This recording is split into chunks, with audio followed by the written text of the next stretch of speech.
pretty awesome.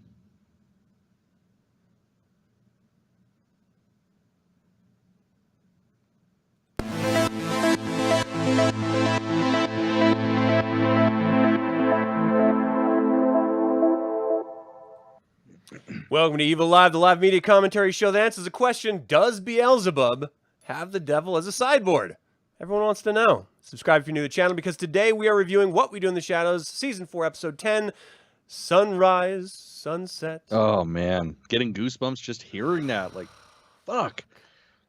That's the first time, at least that I can remember, that the intro song has not been the traditional intro song. Yep. And goddamn, what a song to start with. Yeah. Because that just sets up the entire episode. Yeah. Well, like, especially the closing. That was fucking like beautiful. Like we were talking about last episode. I want that soundtrack. Yes. Desperately. Yeah. They did really good harmonizing on that little, I think it was only like one line that they did it on, but it was great. Mm-hmm. It was yeah. really, I mean, really everybody in the cast sang the outro. It was great. So good. All right. Initial thoughts on this episode for you? Holy shit. It's heavy. That is really all I can say. Like, last episode was fun. I loved it. Yeah. But, I mean, fuck, we went through the review so goddamn fast because there was a lot there, but not really. Yeah. This one, there's a lot to unpack, and it leaves a hell of a cliffhanger. But we'll definitely get to that. Yeah. Yeah. For me, theories. This was me raising my two kids, and it hurts, and I was feeling Laszlo's fucking feelings. Like, I almost fucking cried. It was heavy, dude. Like, god damn it, I don't have kids. Yeah. And I felt that. Yeah, it was, and just gotta give credit to the actor. Laszlo's amazing as his character. Well, he's fucking Laszlo's the character. Matt Berry is amazing. Again, I'm gonna say Matt Berry and Laszlo are the same person. One and the same, yeah. Yeah. They've got to be. That has to be. It was so goddamn well played. Like, he must have, I don't know, if you don't necessarily need to have kids to understand that sort of torn connection once they get to that teenage era, but he played it right, and I fucking am living it right now. So it hit extremely hard, man. It was so beautiful too. This is the episode you should have made your daughter watch. It's true. I should have. I definitely should have. Ugh. All right. So this was directed by Kyle Newacek, written by Paul Sims, and it premiered September 6th. As far as I know, this is the season finale. This is the finale. Yeah, I was thinking it was supposed to be 12 episodes, but then I looked it up, and that's it. That's the finale. It sucks. Yeah. Every time it's over, it's like it flew by. It's God, man. This and the Great British Bake Off or Bake Show. It never lasts long enough. Never ever. That, and even Reservation Dogs is going too fast. Yeah, definitely. I'm loving this second. Dude, this season is fucking crazy heavy. All over the place, and it's great. 100%. Yeah. All right, so let's talk about the episode here. Do you want to start off? Yeah, let's start. So with Colin, man. Baby Colin's not Baby Colin anymore. He's a full fucking teenager. He is just a dick. He's always being, loud and not loud and obnoxious, but just listening to music loud and obnoxiously. And it's just everybody's having such a hard time with it because he's still going downstairs and busting up his fucking room with a hammer, but he can't tell anybody why because he doesn't know why. Yeah. And just an urge. Yeah, and then it gets to a point where they kind of realize, shit. He is a fucking energy vampire. That was so good. Because when he's around, we're constantly pissed off, and that's what's sustaining him. What the fuck? Yeah. I thought that was such a great reveal. Yeah, and it's like, and we knew it was gonna happen because I mean that's essentially been it. Like anytime he finds something to get a reaction, he just hones in on it, whether he understands it or not. Like when he was Baby Colin talking about his Roblox and Lego shit.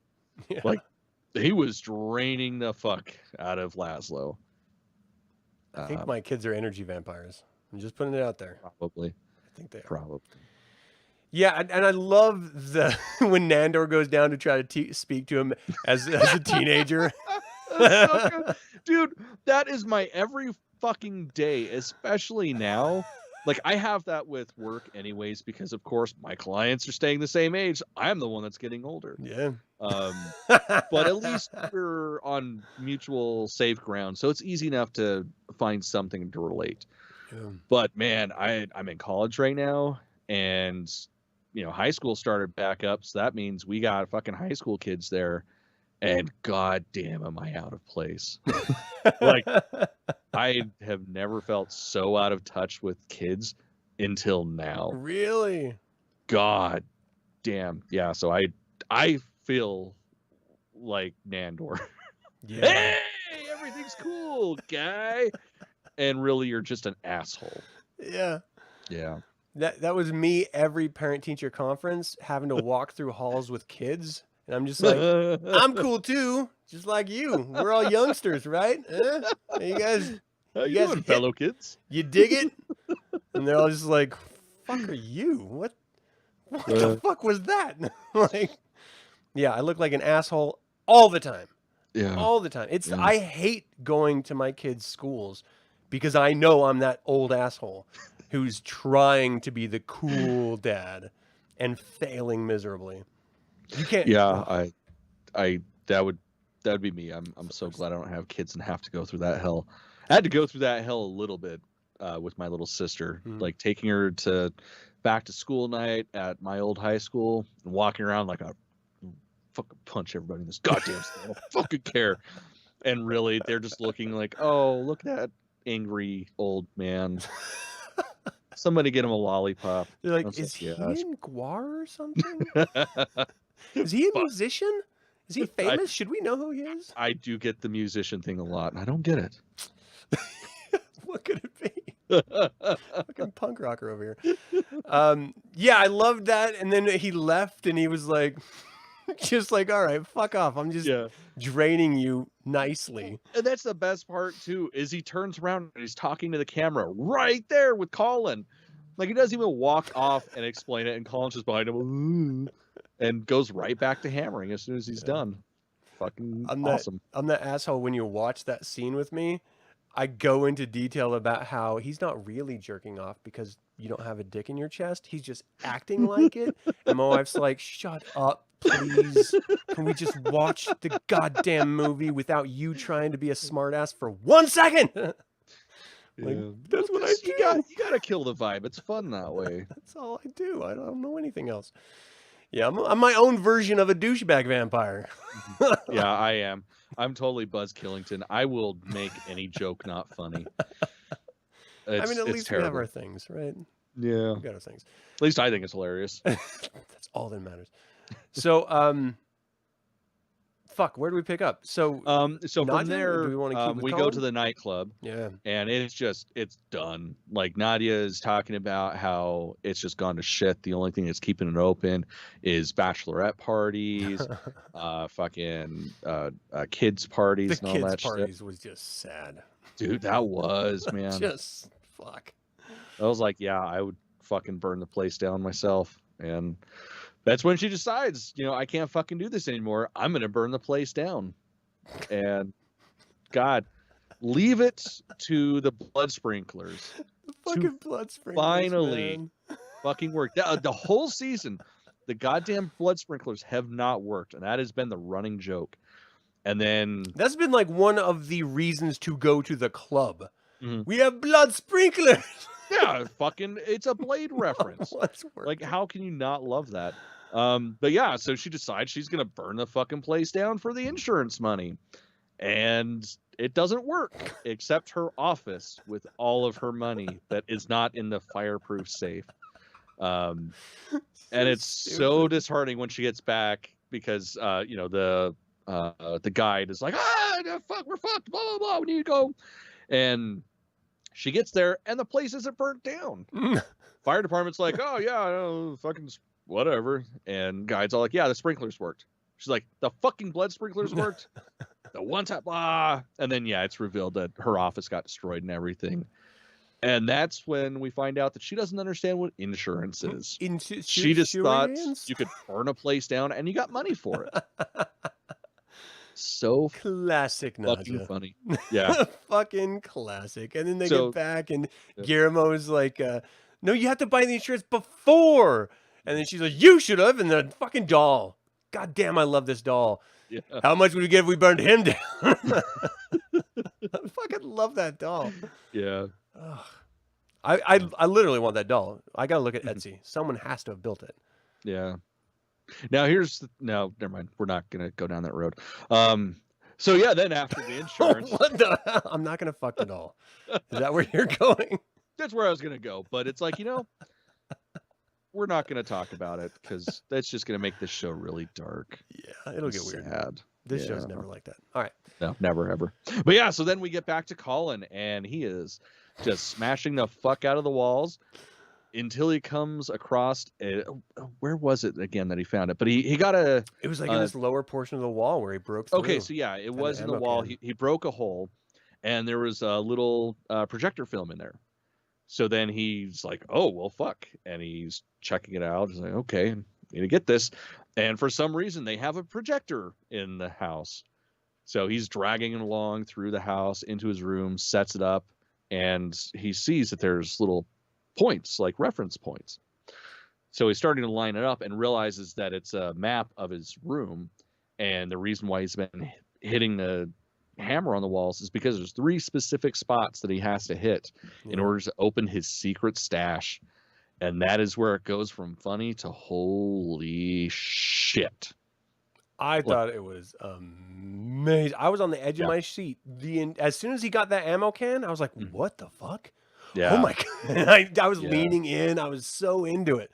Dude, it was crazy. It was like Memento level shit. Yeah, exactly. Yes. And you start to understand as he's sitting there at his desk reading, because his hair's falling out, he has to put on glasses. This is what happens every single life cycle. Every 100 years. Like he has to essentially figure out who he is by leaving himself notes.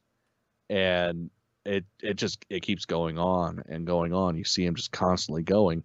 And then the next scene is him coming upstairs as Colin Robinson with everybody else, and they freak the fuck out.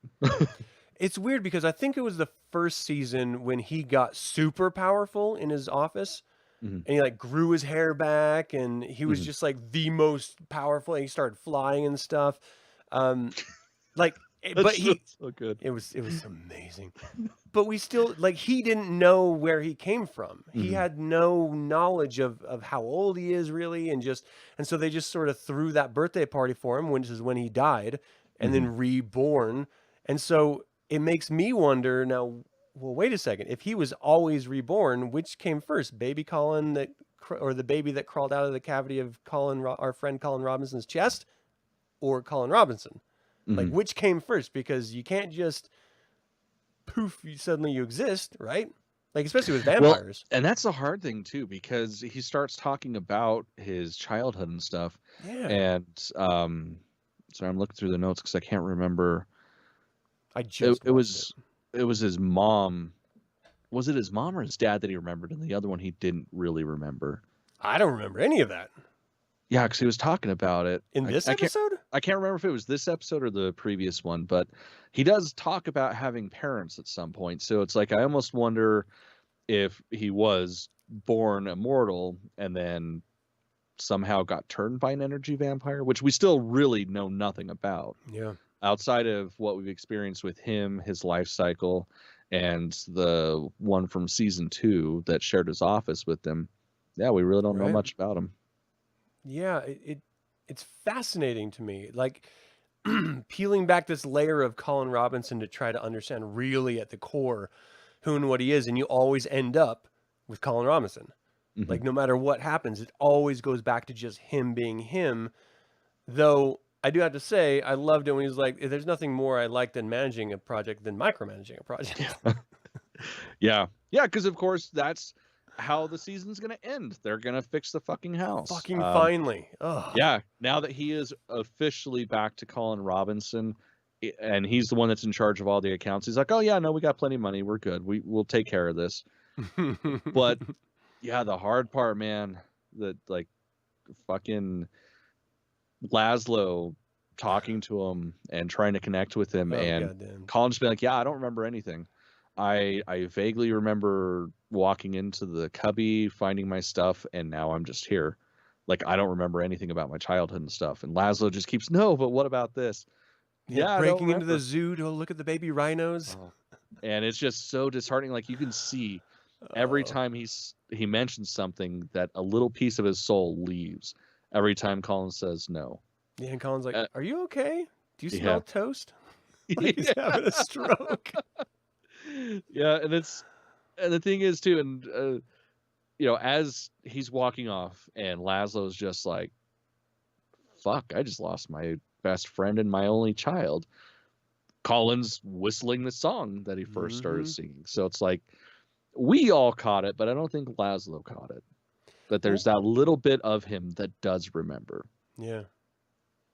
At least, see, now I'm wondering, does he remember doing that stuff, or does he just remember that he's a fan of show tunes?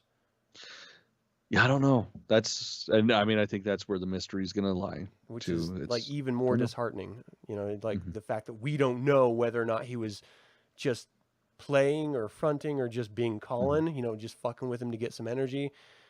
But yeah, seeing Laszlo like that, like Laszlo's the guy that will just fuck your face and love you for it. And not even think twice about it. And just to see him like talking about that, but that's your bed. Do you not, you know, he's like, I've never seen this thing in my life. Let's get rid of it. He's just like, yeah, because I mean, this is a side of him we've never seen ever. I mean, it got pretty serious towards the end of last season when he realized what was happening and that he was going to die. We saw that Laszlo wasn't just the fun-loving guy, but this made Laszlo not a character. This made him a real person. Yeah, I'm not sure I know how to handle that, to be honest. Yeah, it's emotional. That's for damn sure. It's just weird because we've always known these characters, these vampires, to be very sort of flippant, and you know they've lived for hundreds and hundreds of years. They don't give a fuck. Like they're just them. You know, they don't want to change with the ages or anything like that. They're just like, fuck you. This is who I am, and I'm just going to be me and indulge in life. And then suddenly that dynamic changes dramatically into just being really human really quick. And I don't know how to emotionally handle it, to be honest. It's a little messed up. And then couple that with goddamn Guillermo, who's just like half-heartedly fucking dusting. He's like, there's nothing here. And then starting to sweep and like just dropping the broom. Yeah, I mean, he's a fucking broken man. And it's like new two ways about it. That scene where he walks into the library with Nandor and he's like, so how long are you going to be reading? He's like, oh, I don't know, 15, 20 years. And you're just like, fuck me. I'm not going to be sitting around for 15 or 20 years as your familiar. No, that's fucked. And that's finally when he's like, all right, I'm out. He just fucking walks out. I couldn't believe it. And he goes to his friend who's now a vampire in the Quickie Mart or whatever it is. He's like, here's all this money. Make me a vampire. And that's that. What was your reaction to that? Did you have like an overt reaction? Oh, yeah. I mean, I had to be quiet because it was the middle of the night and Jana was sleeping, but I was like, what the fuck? He can't become a fucking vampire. Oh, really? No, he can't. Guillermo cannot become a vampire. I was like, yeah! I was like, fucking finally! I'm excited for it. Do you don't think he will? I don't know. That's the hard part. It's like that's all he wants. That's all he's ever wanted. Obviously, he's a fucking familiar. That's their shtick. But he's also a Van Helsing. An insanely talented vampire killer. His entire family has that bloodline, and it's strong. Yeah. I mean, we saw it when Grandma and everybody was going to kill fucking Nadja. That was so good. So it's like, on one hand, so I want to see him as a vampire, but on the other hand, it's like, does he end up instinctually like killing his friend when his friend tries to turn him? Does his blood make it so that he can't become a Van Helsing or can't become a vampire? Because it's like all those questions are running through my head. So it's just like, what the fuck? I never considered that. Dude, that's all I've been thinking about since the episode. Fuck. It's like, logistically, like, can it happen because of his blood? So I don't know. I'm definitely excited to see Wow. Oh, we got to wait like more than a year probably to find out. I hope not, because I mean, this season only got delayed so much because of fucking COVID, Right. and now everybody knows COVID's not real or not around anymore. So hopefully it doesn't take problem solved. Yeah, problem solved. Back to life, everybody. We just won't talk about it anymore. As long as we close our eyes, it's not really there. Yeah, pretty much. Wow, I didn't even consider that. Now that's gonna haunt me, man. Fuck you. Damn it, I was so excited too. What if he starts getting sick and they have to do like a transfusion or something? Oh fuck! But then that would draw Nandor out. Like, Guillermo, why didn't you come to me? You know, like fuck. Oh man, what if that's how they actually connect? That would be crazy. But you can't. Oh fuck, man! Damn it! There's so many possibilities. I was content with the ending until now. Damn it. You're welcome. Thanks. Welcome. Thank you, friend. For ruining my weekend. God damn it. Yeah. Fuck no. God damn it. Now I don't think he's going to be a vampire. See, and that's the thing. I don't think he's going to be able to. I don't know. I'm still on the fence. It's like, and does he pussy out of it? Maybe he finally gets to it and he just can't do it. Right. So it's like, I don't know. Damn it. All right. I do want to see that moment though, when the dude's like awkwardly going in to bite his neck, because they're barely friends, you know? They're not like bosom buddies or anything. And that's such an intimate thing. I don't know if it's too much Anne Rice or whatever, but I always think of it very, very sexually. Everything. Yeah, vampires in general, that's the lens I always see him through. Yeah. I mean, how can you not? She was so great with her writing him. But to have like a sort of a stranger leaning in, because that kid's like really awkward anyway. I want to see that scene and like going in, and then maybe like Nandor shows up like, no, wait, let me do it. Let me be the one. He'll never do that. Or fucking Guillermo is like, no, wait. I got to have it be Nandor or something like that. Like he's got to, God damn it. I was so content with this ending. Fuck. Okay. I don't think it's going to happen anymore. I don't think he's going to do it. I don't think it's going to happen. He wants it, but he doesn't really want it. He really does want it though. All right. I'm just going to spend the next hour going back and forth. What else happens? Was that it? That was it. That's how it closes out. And then, well, that's not how it closes out. That's how the show's over. But the outro, God damn it, they do Sunrise, Sunset again, and it's the entire cast singing through. So good. I had to fuck with Hulu so it didn't change it to Letterkenny afterwards because I wanted to listen to that entire song. Yeah, it's so beautiful. I just love it so much. And just the piano itself, dun, dun, dun, dun, it's just so morose and dark, and you know exactly where it's going because we opened with it. And you're like, oh, I don't want it to end. First of all, because I don't want the show to end for the season. And then second, it's just so goddamn heart-wrenching. That can't be the end. Like that, you can't end on a downer. Yeah, how the fuck are you going to close out What We Do in the Shadows with Fiddler on the fucking roof? For Christ's sakes. Jesus. It's terrible. That's too much Jew. You gotta pull the Jew back. Just a little bit. Pull the foreskin just back a little bit. Give us a little head. Little peek. But if it was Jewish, there wouldn't be foreskin. Fuck me. Yeah. Everything's going wrong. It's okay. Everything's ass backwards today. Up is down. Cats are getting along with dogs, whatever. Cats and dogs. Oh, God damn it. I'm so torn up about this episode now. All right, what was your favorite part? There was a lot in this episode. There was a lot. I would have to say it was the reveal of Colin Robinson setting up himself to get back to where he's supposed to be. Like that was some fucking national treasure shit. How many times has he done this?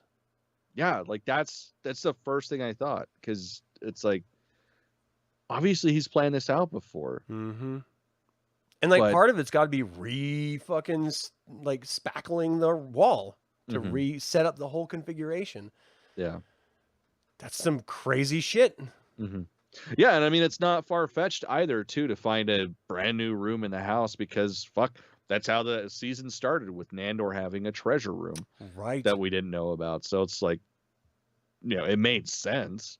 But yeah, that was cool as shit. God. I want you to have seen Barbarian so that we could talk about secret rooms. Oh, God damn it. I saw the trailer, and yeah, I am really fucking pissed that I cannot see it this weekend.